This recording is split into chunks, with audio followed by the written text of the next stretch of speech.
Bonjour à tous et bienvenue dans un nouvel épisode de Bidon Collé. Aujourd'hui, on va devoir bien travailler puisqu'on va parler de l'équipe Ineos Grenadier.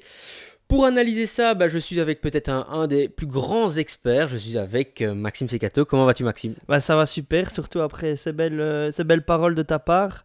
Oui, on va parler de l'équipe Ineos Grenadiers, c'est une des plus grosses équipes du cyclisme sur les 10 dernières années, mais qui est tout doucement en train de perdre pied. Donc je me réjouis de savoir ce que tu as à dire sur cette équipe. Comme d'habitude, on va commencer par la note de 2024. On va regarder un petit peu ce qui s'est passé sur les marchés du transfert. On va analyser ça ensemble. On va se poser une grosse question. On va après suivre un coureur. Et finalement, on va les classer dans notre classement bidon collé. Alors si tu es prêt, on y va. On est parti. Alors quelle est ta note pour la saison 2024? J'ai donné la note encourageante, je vais dire, de 7 sur 10. C'est quand même malgré tout une saison où il y a eu quelques bons résultats. On va en discuter, mais je trouve que par rapport au budget de l'équipe et à la notoriété de l'équipe, c'est insuffisant. Alors, il y a 14 victoires cette saison, 6 en World Tour. Je parle notamment de la victoire sur le Tour du Romandie de Rodriguez au classement général, qui prend aussi une étape, de l'Amstel Gold Race de Tom Pidcock, de la très très belle saison de Narvaez avec la victoire au Giro. Euh, un coureur qui a vraiment fait une très très belle saison, c'est Carlos Rodriguez, même s'il a été décevant sur là peut-être où l'attendait un peu le plus, je vais dire sur le Tour de France, où je pense qu'il ne fait que 7ème au classement Oui, général. septième. Ouais, Ouais, septième du donc, Tour et dixième de la Vuelta. ouais, il a quand même fait une très très grosse saison, mais c'est là où on l'attendait le plus qu'il a un peu déçu cette saison. Ouais, je suis peut-être un peu plus sévère que toi. Moi, je leur mets un 6 sur 10. Ouais, je le comprends. 6 sur 10 parce que leur premier classement, le premier coureur au niveau du classement World Tour est 19e. Pour une équipe comme Ineos Grenadier, c'est quand même pas suffisant. Tu en as parlé, hein, c'est Rodriguez. En effet, il a été plus que performant sur les courses d'une semaine. Il finit cramé la saison. Ouais, Carlos bah, Rodriguez. Euh, Tant sur le Tour la dernière semaine, c'était dur. Tant la Vuelta, ça a été le grand tour de trop. Je pense que c'était une erreur de prendre part parce qu'il finit vraiment sur les rotules. Après, est-ce que toi, tu trouves vraiment que c'est suffisant pour Carlos Rodriguez, mais malgré tout, il reste quand même encore très jeune? je pense que il a été un peu mal géré cette saison. Comme tu l'as dit, il était présent. Je vois aussi deuxième du Tour du Pays Basque. Je pense qu'il fait deuxième du Dauphiné également. Quatrième, ouais, mais ouais. Ouais, voilà, il Ouais, il était fait bien placé, ouais. présent. Il était vraiment là souvent. Et je pense que vu qu'il a un peu dû compenser le fait que l'équipe, pour le moment, descende tout doucement vers le bas au niveau des résultats et de sa notoriété, je pense qu'ils ont voulu aligner leurs coureurs phares un peu partout. Et au final, c'était la mauvaise stratégie. Je pense qu'il a complètement fini la saison sur les rotules, invisible sur la Vuelta. Donc c'est dommage pour lui. J'espère vraiment qu'ils vont savoir retrouver une justesse dans son programme, parce que c'est un coureur avec énormément de potentiel, on l'a déjà vu. Ouais. Deux coureurs pour moi qui ont très bien performé aujourd'hui, en tout cas enfin, cette année, enfin, surtout quelques coups d'éclat. C'est Geraint Thomas, malgré Ouais, tout, malgré tout, avec encore l'âge. Troisième du Giro. troisième du Giro. Et Egan Bernal, où, encore une fois, tout au long de l'année, on l'a quand même dit dans nos émissions, on ne s'attendait pas à ce qu'il revienne à ce niveau-là. Et ça a été quand même rassurant de le voir sur les courses d'une semaine, encore une fois, Ouais. prendre des points quasi à chaque fois. Oui, après sa troisième place au Tour de Catalogne cette saison, on était même très optimiste sur lui, avec lui au Tour de France et tout ça. On le voyait un peu plus haut. Maintenant, on sait bien quand même d'où il revient. Ça continue à le suivre un peu. Il est pas il est entre guillemets l'ombre de lui-même, parce qu'on sait bien qu'on l'a connu sur le, la plus haute marche du podium au Tour de France. Donc on sait tout son potentiel. Je pense que c'est une saison où tous les voyants étaient au vert cette année, qui va lui apporter que du positif dans son retour au plus haut niveau. Et donc je me réjouis vraiment de le voir sur la saison 2025, Ouais. ce qu'il peut donner. Tout à fait. Année très particulière pour cette équipe Ineos Grenadier parce qu'elle a quand même été peut-être une des plus grosses équipes impactées par les Jeux Olympiques. On a vu Ghana aller sur la piste, on a vu Tarling concentrer énormément sur le chrono, et puis Tom Pidcock qui s'est dédié Au au VTT. VTT. Est-ce que hormis son titre de champion olympique, est-ce que tu trouves que la saison de Thomas Pidcock a été réussie? Non, il a gagné à l'Amstel, mais je pense il y avait déjà des tensions dans l'équipe. Il y a, il y a ce transfert dont on va parler en fait cette saison. Euh, je pense qu'il y a eu un peu des tensions dans l'équipe au niveau de son programme. Au niveau de lui, ses envies, ça ne collait plus. Et donc, c'est une saison, je vais dire, blanche pour lui, même si, bon, champion olympique, gagner une course comme l'Amstel, c'est quand même de très belles lignes au palmarès. Mais c'est sûr que quand on voit qu'il se dévoue à la route pour le moment, c'est insuffisant au niveau de la route. Ouais, je te rejoins vraiment quasi sur toute la ligne. Deux autres coureurs qui pour moi ont bien marqué les classiques flandriennes, c'est Sheffield, Ouais, sixième du Tour des Flandres. Encore une fois, c'est un très bon coureur, mais je m'attendais quand même pas sur une course aussi épique qu'il soit à ce niveau-là. mais il fait partie des surprises de cette saison, je trouve. Allez, on connaît Magnus Sheffield, mais je n'aurais pas dit qu'il allait faire un résultat éclatant comme ça sur le Tour des Flandres. Je suis curieux de voir avec un rôle peut-être un peu plus de leader sur cette saison, ce qu'il peut donner. Chez Beck Ghana, maintenant, on va peut-être se reconcentrer également sur les classiques flandriennes et les contre-la-montre, comme on l'a connu. Donc, je me réjouis de voir la paire Ghana-Sheffield. Sheffield qui va aussi très très vite au contre-la-montre. En parlant de très très vite au contre-la-montre, on a eu Tarling qui a été un petit peu aussi une confirmation qu'il sait rouler très vite, pas que sur les chronos, mais aussi sur les pavés. Ouais, il a le gabarit pour, j'ai envie de dire, c'est un peu un Ghana 2.0, Joshua Tarling, encore très très jeune, hein, il n'est que dans sa deuxième saison pro. Il a quand même été champion de Grande-Bretagne au cours de la montre, encore une fois. Voilà, je pense que pour moi, je le mets vraiment sur le même type de coureur que Ghana, même si Ghana, je pense qu'il va encore un peu plus vite. Je me réjouis de voir encore son développement parce que quand on a 20 ans, je pense qu'on n'est pas au bout de son potentiel et je me réjouis de voir cette saison parce que ça peut donner trois grosses carcasses comme ça sur les pavés pour Ineos. Ouais, je te rejoins tout à fait. Tu as parlé pas mal de Ghana et là je vais passer vraiment aux déceptions. Finalement, Ghana, hormis les Jeux Olympiques sur la piste, sur tous les chronos presque où il a participé, il a été battu, que ce soit au Tour d'Autriche, un des deux chronos au Tour d'Italie, il en a gagné un, Il a gagné. Tour de Tirreno Adriatico, en Algarve, au championnat du monde, au JO. Il a été dominé toute la saison. Milan-San Remo, il se retrouve au-dessus avec le bon groupe, il crève dans la descente. C'était quand même une saison, hormis un titre olympique qui reste quand même un Graal pour un coureur cycliste, c'est une saison oubliée. Bah oui, mais un peu comme tu l'as dit, tu l'as très bien introduit, toute l'équipe a été impactée par ces Jeux Olympiques. Je pense qu'il y a beaucoup trop de coureurs qui se sont mis la pression au niveau des Jeux Olympiques parce que dans cette équipe, il y a des coureurs qui vont vraiment sur un large horizon de disciplines, VTT, piste, cyclocross. Ils sont présents partout, ils veulent être présents toute la saison. Voilà, je pense que cette saison a été très compliquée avec les Jeux Olympiques Ouais, tout et à fait. c'est un peu la finition de... Ouais, je te comprends. Deux coureurs qui, encore moi, m'ont plus ou moins déplu, c'est quand même Ethan Ether et Elia Viviani, qui pour moi sont passés à côté de leur saison. En parlant de Ethan Ether, si tu es d'accord, on va passer au coureur qui s'en va. Et donc, la fratrie Ether Hater. qui s'en va. Ouais, Ethan va chez Soudal, Soudal Quickstep champion de et Grande-Bretagne. exact. Et Léo qui a Arrête. actuellement pas de contrat. Je sais pas s'il Mais arrête. en fait, il arrête le vélo, je pense. Enfin, il avait mis un post sur les réseaux qu'il en pouvait plus, tout simplement, mentalement, du vélo. Je ne sais pas si dans le futur, il a prévu de recommencer, mais en tout cas, pour le moment, il arrête.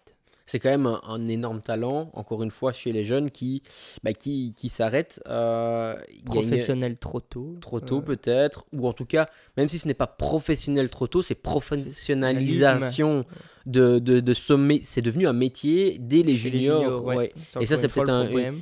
ouais, c'est triste puisque c'est reste quand même un vainqueur de Giro Espoir, un vainqueur de Liège-Bastogne-Liège Espoir, un troisième du championnat du monde de chrono aussi. Ouais. Enfin Coureur voilà, très complet, hein. ouais, et qui grimpait très très bien aussi. Donc vraiment, c'est dommage, un peu à l'image de son frère qui au final a été très fort très jeune et qui aujourd'hui est un petit peu sur un plateau, on va dire. Ouais, J'espère mais le voir. voilà, je pense que chez Soudal, il peut se relancer parce que je le vois bien au niveau des classiques flandriennes arriver, prendre une place dans l'équipe et pourquoi pas avoir une fois sa chance dans un final de course où j'espère qu'on va retrouver la Soudal un peu plus nombreux à l'avant. Mais ça, on en discutera dans la preview Soudal Ouais, Quickstep. tout à fait. Euh, gros départ. C'est peut-être celui qui a fait la meilleure saison ici Chez Ineos. chez Ineos. C'est Narvaez Ouais. qui s'en va. Bah, il rejoint Pogacar. Le seul qu'il a battu cette année vraiment à la pédale, va le rejoindre. Ouais, on sait déjà qu'il va prendre place dans l'équipe du Tour de France aux côtés de Pogacar. Donc peut-être Pogacar s'est dit, ah, il me bat, il ne me battra plus parce que maintenant il va travailler pour moi. C'est dommage. Maintenant, j'espère qu'il va trouver une place de leader sur certaines courses parce que Narvaez, c'est un très gros talent. Il est encore jeune, je pense, 24, 25 Je ne ans. sais plus. Je ne Ouais. saurais pas dire exactement. C'est le premier Mario Rose cette année sur le Giro, hein, tu l'as dit. Il a battu Pogacar sur la première étape. Excellent puncher. Il est aussi très très bon sur les Flandriennes. Et donc, pourquoi pas le voir sur les Flandriennes cette saison. Ouais, j'y crois aussi. Tom Pidcock, là par contre, C'est un peu on s'arrête. l'animation Ouais. de cet hiver, hein. On s'arrête 2 secondes, mais là c'est vraiment encore un coup de tonnerre sur le milieu du vélo. Lui qui était depuis un petit temps chez Ineos, lui qui est multidiscipline, Ineos qui lui a laissé presque toutes les cartes pour pouvoir faire le tour, pour pouvoir faire les JO, les Coupes du Monde de VTT ou de cyclocross. Et le voilà maintenant parti chez Q36.5. Ouais, Euh, transfert très surprenant. C'était la tête d'affiche de cette équipe, hein, Tom Pidcock. Donc, il va falloir également se réinventer un peu parce que c'était le coureur britannique de la nationalité de l'équipe, le talent, le champion du monde de cyclocross, champion olympique de VTT. On sait que Tom Pidcock, il est très très très vite, il est flandrien, il est puncher, il veut gagner le Tour de France, il est vraiment fort partout. Et donc voilà, il s'en va chez Q36.5, 36.5, ouais. un transfert lié au patron de Pinarello, je pense. Moi je pense aussi, ouais. Donc voilà, je me réjouis de Est-ce voir pour lui ce qu'il va est-ce faire. que tu trouves que son passage chez Ineos est une grande réussite ou pas? Les premières années, oui, parce que je trouve qu'il collait bien à l'équipe. Il avait énormément de cartes. Je pense qu'un coureur comme ça, il faut un peu plus le cadrer. Maintenant, je pense qu'il a du mal à se cadrer. Il veut aller partout, il veut tout gagner. Il sait qu'il est fort partout, donc il veut y aller partout. Il est une tête dure. On le voit aussi dans la prise de risque, dans ses descentes. C'est un peu un fou. Euh, voilà, je pense qu'Ineos le laissait un peu trop faire. Beau passage, oui, parce que les premières années, je trouve qu'elles ont été fructueuses. Maintenant, la fin est un peu décevante. Ouais, je suis plus mitigé que toi, dans le sens où, bah oui, il a gagné quand même une étape sur le Tour, il a gagné l'Amstel, il a gagné l'Estrade. Ça reste très beau, très, c'est super pour un coureur. Maintenant, pendant longtemps, on l'a considéré comme, sur les classiques, le quatrième ou cinquième coureur avec les Mathieu Van Der Poel, les Wout Van Aert. C'est celui qui pouvait peut-être les concurrencer un petit peu, les chatouiller. Et au final, voilà, sur Liège, il n'a pas vraiment chatouillé Remco. Sur les Flandriennes, il n'a pas vraiment chatouillé les deux autres monstres. Donc Mais pour moi, il est resté un cran en dessous. Est-ce que c'est lié à l'équipe ou c'est lié ouais, j'allais à dire, Thomas Pidcock qui veut tout faire? est-ce que c'est pas un mauvais choix de carrière de vouloir jouer les grands tours et pas les classiques pour Tom Pidcock? Ah, ça, je te rejoins tout à fait. Pour moi, je touche du bois que peut-être que lui, il pourra, mais parce que c'est un coureur que j'adore et franchement, quand on va voir les cyclocross, c'est peut-être un des coureurs les plus appréciés. Euh, mais franchement, je pense que c'est une erreur de s'entêter à faire ça. Il a le talent, il a gagné des belles courses chez les jeunes aussi en tant que grimpeur. Mais encore une fois, quand on a un talent pareil sur les Flandres, une technicité pareille sur les pavés, sur les, Une habilité sur le ouais, vélo, tout et une simplement. explosivité aussi forte, pour moi, la course parfaite pour Tom Pidcock, c'est le Tour des Flandres. C'est toutes les Flandriennes qui vont du début jusqu'à la fin de la saison des classiques. Peut-être un peu moins Paris-Roubaix, mais et encore. Ouais, et je te propose de faire une petite parenthèse parce qu'on ne va pas faire la preview de sa nouvelle équipe Q36.5, mais qu'est-ce qu'il peut apporter réellement à cette équipe? Est-ce qu'ils vont obtenir leur wildcard sur un grand tour grâce à Tom Pidcock? Sur d'autres courses, on a déjà vu l'Omloop aujourd'hui où ils ont été repris. Donc ça, les premières invitations commencent déjà à tomber, mais qu'est-ce qu'il peut réellement apporter à cette équipe? Ouais, alors Pour moi, il va aller chercher énormément de points UCI parce qu'il va se concentrer. On vient de faire une année olympique. Il ne fait pas de cyclocross cette année. Il commence très tôt la saison À j'ai vu Lula. à Lula. Il va faire le Omloop, à mon avis, pour aller faire un résultat. J'ai aussi vu que, en tout cas sur son programme sur Pro Cycling Stats, que tout ce qui était Milan-San Remo, Tirreno Adriatico, bah, c'est aussi validé. Donc c'est en tout cas dans la direction pour aller chercher des gros points sur ce genre de course. Maintenant, on attend tous de voir qui de UnoX, Tudor et Q36.5 vont avoir une wildcard pour le Giro. Ça m'étonnerait quand même pas que Tom Pidcock soit au départ du Tour d'Italie cette année. Et encore une fois, à raison ou à tort, je sais pas, est-ce que c'est cumulable avec les classiques ou pas. C'est à voir. Mais en tout cas, j'espère qu'il va pas faire et les Flandres, et Liège, et le Giro. Ça, ce serait vraiment pour moi problématique.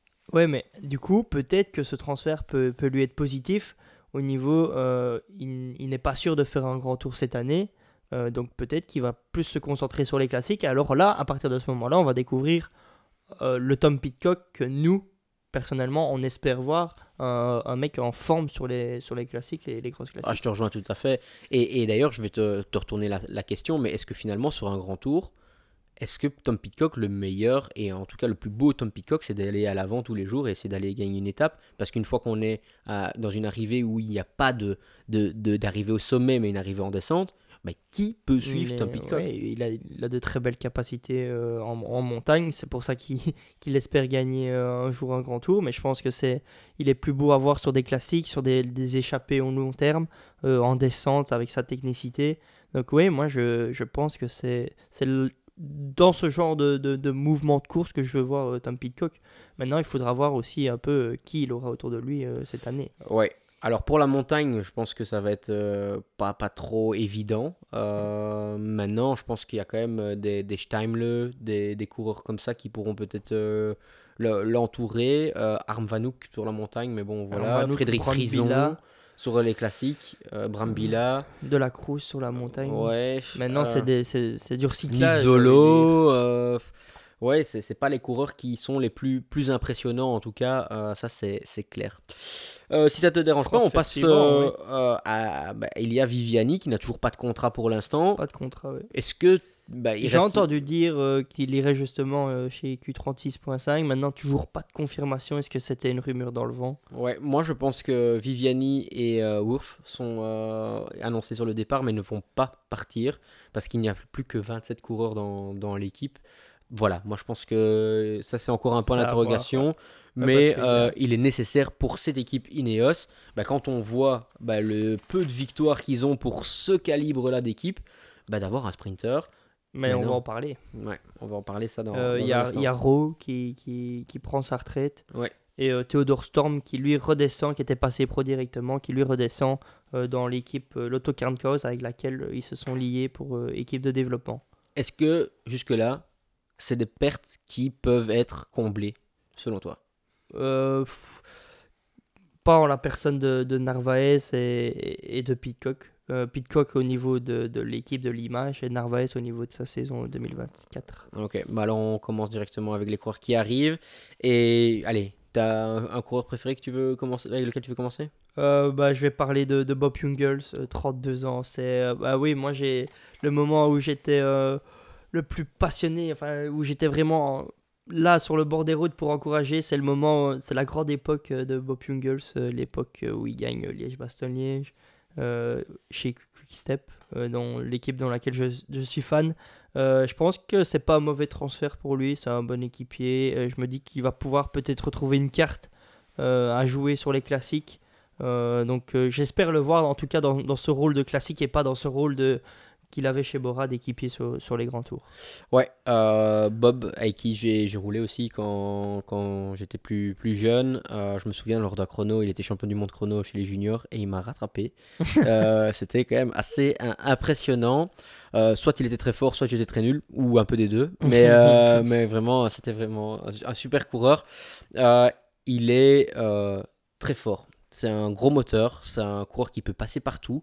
Dans sa plus jeune carrière, on va dire, il était aussi souvent en bataille pour le maillot blanc, en tout cas au Tour d'Italie, Oui, c'est vrai, etc. je m'en rappelle. Et il a même porté le maillot rose à un moment donné. C'est un coureur qui finalement s'est réorienté plus ou moins vers les classiques, et puis vers les Flandres, et puis maintenant qui revient vers la moyenne La montagne. montagne. Beaucoup de changements dans sa carrière. Ouais, en toute transparence, moi je ne suis pas fan de ce transfert. Je trouve que Bob Jungels devrait être le leader d'une plus petite équipe. Steve Et Cofidis. ouais, je sais pas, essayer d'aller, ouais, Cofidis, ou même aller, je l'aurais plutôt vu chez Alpecin par exemple. Pourquoi? Parce qu'il peut jouer sa carte sur les courses d'une semaine en tant que leader, et il peut avoir un rôle avec Mathieu Van Der Poel. Je Donc sais toi, pas. tu penses que Bob Jungels devrait rester au niveau de la montagne et pas des classiques? Non, non, pour moi, il devrait faire les classiques et faire des courses d'une semaine comme le Tour de Pologne. Je suis désolé, mais je pense que le talent de Bob Jungels lui permettrait éventuellement de jouer la gagne sur un Tour de Pologne ou sur le Tour de Down Under, sur ce genre de course. En chrono, il marche quand même pas mal. Ouais. Peut-être un peu moins maintenant, mais il marche quand même pas mal. Et en plus de ça, ben, je trouve qu'il grimpe pas mal non plus. Il est plus trop fort, mais le Tour Down Under, Tour UAE, Ouais. pour moi, c'est une genre de course qu'il peut aller chercher. Enfin, voilà, je pense que je suis triste, mais il va se cantonner à un rôle d'équipier de moyenne montagne, et c'est pas ce à quoi j'aspérais quand j'ai couru avec lui. On aura nos réponses en 2025, mais moi je te rejoins, je n'espère. Je pense qu'il va rester équipier, mais c'est vraiment pas là où j'espère le voir. Tant qu'on parle d'équipier, pour moi, il y a deux coureurs que je veux mentionner. C'est Hamilton, bah, pour moi Hamilton, aussi, équipier montagne. équipé de montagne. Je pense qu'il n'y a pas vraiment grand-chose à dire. Je pense qu'il sera là pour aider sur peut-être les courses d'une semaine. Et Langelotti, qui là peut-être un peu plus Transfert surprenant. surprenant, ouais. Ouais, 29 ans, qui vient de l'équipe Burgos BH, qui apparemment aurait eu des tests hyper impressionnants sur des montées plus ou moins de 5 à 10 minutes. Maintenant, est-ce qu'il a le niveau pour le World Tour, ou en tout cas, est-ce qu'il a le niveau pour être régulier et sauver cette équipe Ineos? J'y crois pas. Ouais, non, je pense que ça va devenir un équipier. J'ai pas grand chose à dire sur ce transfert, je le trouve vraiment étrange. C'est Ah, rare quand on voit ce genre de transfert dans le cyclisme. Maintenant, voilà, et je pense qu'il va se cantonner au rôle d'équipier. Après, il a quand même fait à sa décharge 14e du Tour du Pays Basque, 2e du Tour de Doubs, 6e du Jura, 10e de Turquie. Oui, Ben, il est en c'est train un bon d'exploser. coureur, c'est un bon coureur, et pour moi, c'est un coureur, encore une fois, qui aurait pu faire des très beaux résultats, mais là, il va se cantonner à un rôle d'équipier. Il en faut. Mais il Il a en quand même faut. déjà 29 ans. Allez, il est vraiment en train d'éclater pour le moment, je trouve, parce que ça fait 2-3 ans maintenant qu'il est dans l'équipe Burgos. C'est la saison dernière qu'il a quand même Ouais. eu quelques bons résultats. Mais c'est déjà vieux et c'est un passage. Voilà, il faut voir un peu maintenant s'il a des bons tests. Bon, on va encore dire que le cyclisme se base sur des données Ouais, ça, c'est et sûr. plus trop Ouais. de feeling de course. Ouais. Et là, bah, pour moi, les deux bons transferts quand même. Là, Ouais, c'est deux bons faut quand transferts. même reconnaître qu'il y a deux coureurs qui ont très bien performé. Peut-être on va parler du sprinter alors, Ouais, Watson. bah, le sprinter, moi je pense que tu disais qu'il fallait un sprinter, je pense qu'il est là. Il a claqué une étape du Tour de Wallonie cette année, il est encore très jeune, il a 23 ans, il est britannique, je pense qu'il va parfaitement rentrer dans cette équipe, il vient de la Groupama. Bon transfert. Encore un coureur de l'équipe Groupama FDJ Ouais, qui était sorti. qui est sorti, dont on parlait des monts et merveilles de ce coureur, et il confirme. Il confirme parce que non seulement il va très vite au sprint, mais en plus de ça, sur tous les cours chrono très courts, il a Il est réussi là à, aussi, à ouais. faire de très beaux résultats. C'est un coureur pour moi en qui je crois. Il passe aussi un peu les petites bosses, pas, je dirais pas la grande montagne, mais les petites bosses. Et je me réjouis de voir à l'œuvre, et lui aussi j'espère qu'il aura sa carte, et qu'ils feront malgré tout un programme de courses un peu plus petites, parce qu'on l'a Ouais, pu je pense remarquer que... Voilà, c'est un bon sprinter, mais je pense que si on le met que sur des grandes courses, il va se cantonner à faire 9 dixièmes, tandis que sur des courses un peu plus basses, on voit encore le TRW, il gagne cette année déjà. Ouais, et puis tu sais, s'il commence à... Je prends l'exemple Grand Prix La Marseillaise, il passe plus ou moins la bosse, enfin les bosses, ils sont plus ou moins une cinquantaine à venir au sprint, il la claque, la saison elle est lancée pour l'équipe. Ouais. Alors que cette année, c'était peut-être pas aussi rose, même si Narvaez a gagné quand même assez tôt dans la saison. Narvaez qui avait été champion d'Équateur. Ouais, exact.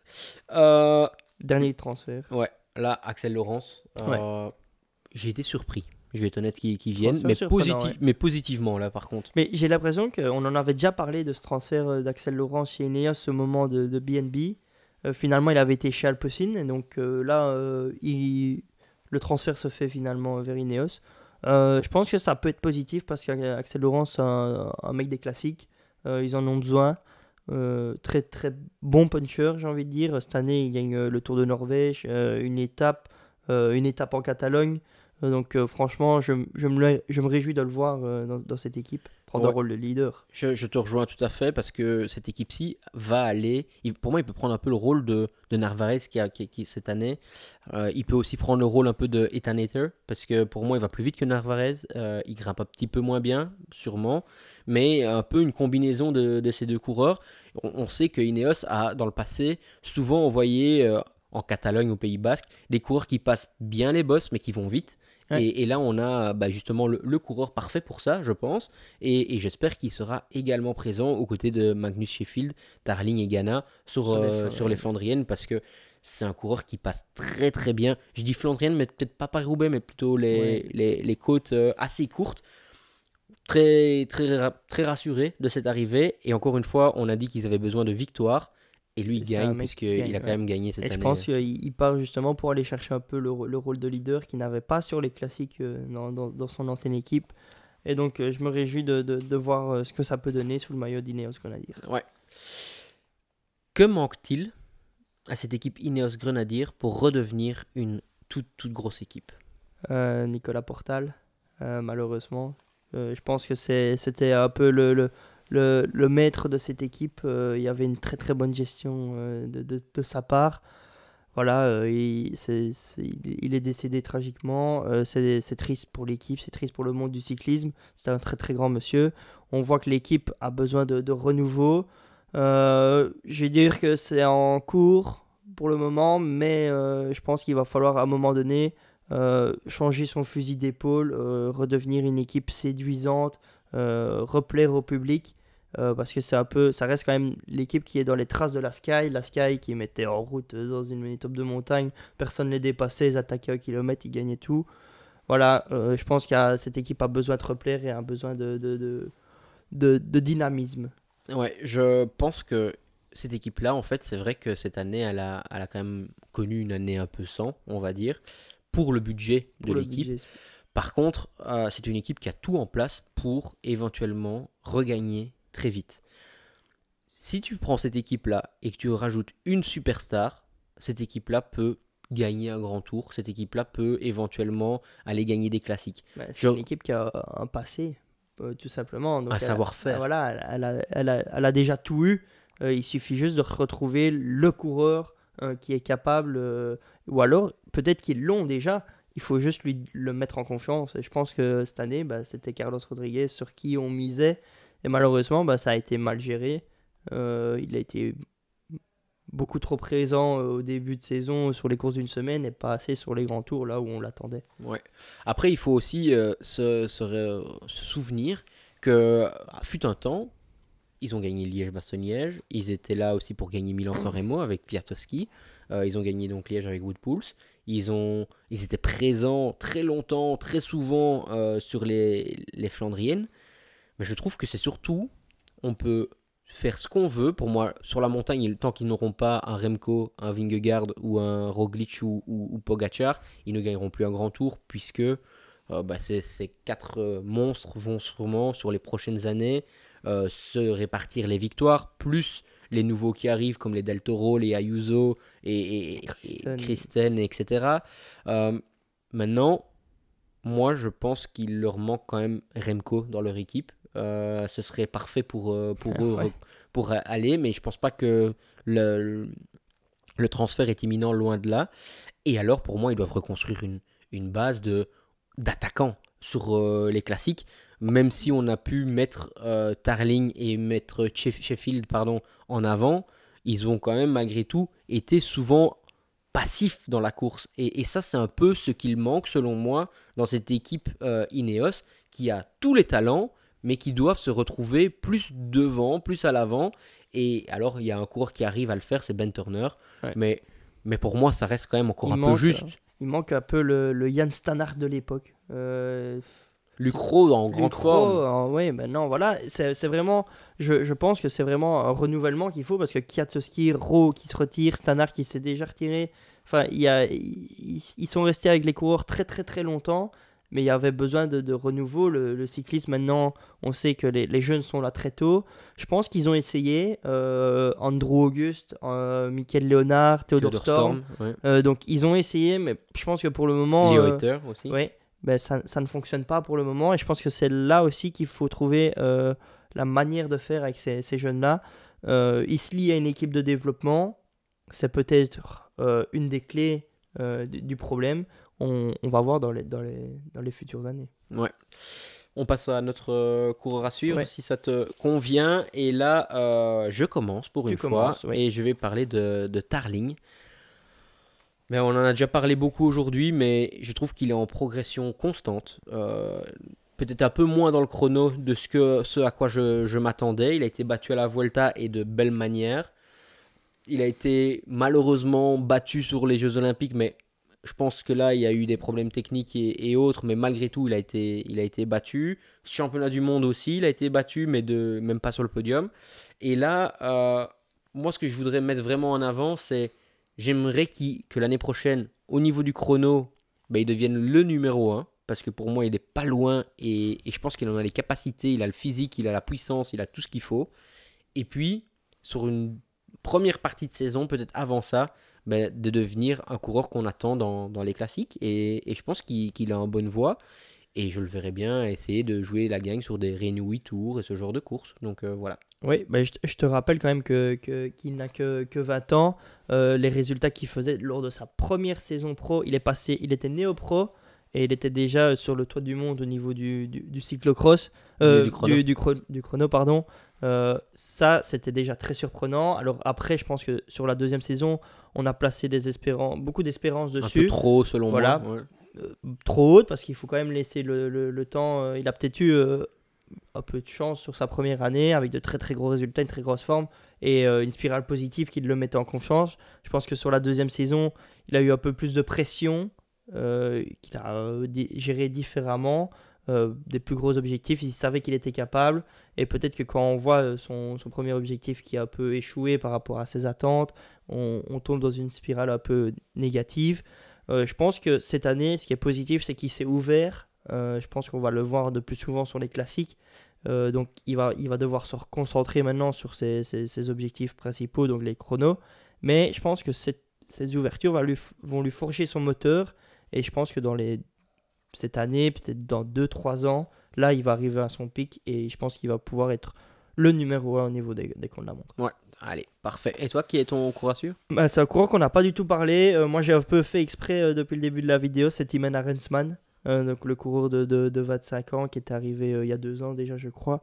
Cette année, 5e en Algarve, 6e à Tirreno et 6e au Giro, donc un coureur de grand tour, 5e du contre-la-montre, du championnat d'Europe de contre-la-montre, 15e en Lombardie. C'est un coureur c'est un pur grimpeur, c'est un pur coureur de grand tour. Je pense que c'est le nouveau co-leader au niveau, à côté de Christian Rodriguez. Je pense que Thomas maintenant se fait un peu vieillot. Je pense que cette année, il doit y aller sur un grand tour en tant que leader numéro 1. Je pense que depuis qu'il est chez Ineos, il a toujours eu un co-leader. Cette année, il fait 6e du Giro. C'était Thomas le leader qui était 3e. Je me réjouis de le voir. Il va très très vite au chrono, sur les chronos longs. Cette année, il fait 4 et 3e sur les 2 chronos du Giro. C'était 30 et 40 km. 5e des championnats d'Europe, c'était encore 30 km de cours de la montre. Je pense que c'est vraiment un très très bon grimpeur. On l'avait déjà vu avant dans un Giro où il avait également fait 6e. Il avait fait également 5e d'une Volta où il était tombé, je pense. C'était quand il était chez Sunweb encore. Ouais, c'est possible. Je pense qu'il a aussi eu pas mal de malchance Ouais. en plusieurs années d'affilée. Mais je te rejoins. Timoner Arensman, c'est un très beau coureur. Maintenant, j'arrive pas encore à voir quel est son plafond parce que je trouve que sa progression est là chaque année, mais je n'arrive pas à avoir de palier réellement. Je pense Ouais. que on est en train de parler de quelques pourcentages et par exemple, je n'arrive pas à le dissocier par exemple de Lorenz de plus. Je trouve qu'il est plus fort, oui, mais pas non plus de manière démesurée. On dirait qu'il n'est pas encore mature dans sa stratégie de course. Je pense qu'il, oui, comme tu dis, il est fort, mais on ne sait pas encore trop où le placer. Quand on voit la start list de départ d'un grand tour, on ne sait pas dire bah, il va se battre cette année avec Henrik Mas ou alors il va se battre avec Guillaume Martin. Je ne sais pas trop le placer et à chaque fois il me surprend. Et en même temps, bah, je me dis qu'on dirait jamais qu'il a à bloc. Ouais. Euh, donc, Ouais, non, je ne sais pas. Après, pour moi, en effet, il mérite d'être leader. Ou alors co-leader, mais peut-être avec un coureur de moins voilà, grande. là il est toujours le deuxième. Ouais, c'est ça. Tu vois, parce que je pense en effet que Lorenz de plus, pour sa carrière aussi, on n'a pas beaucoup parlé. Mais pour moi, il mérite aussi une fois de pouvoir jouer sa carte. Ou d'être le co-leader avec Arensman. Je trouve que ce serait judicieux.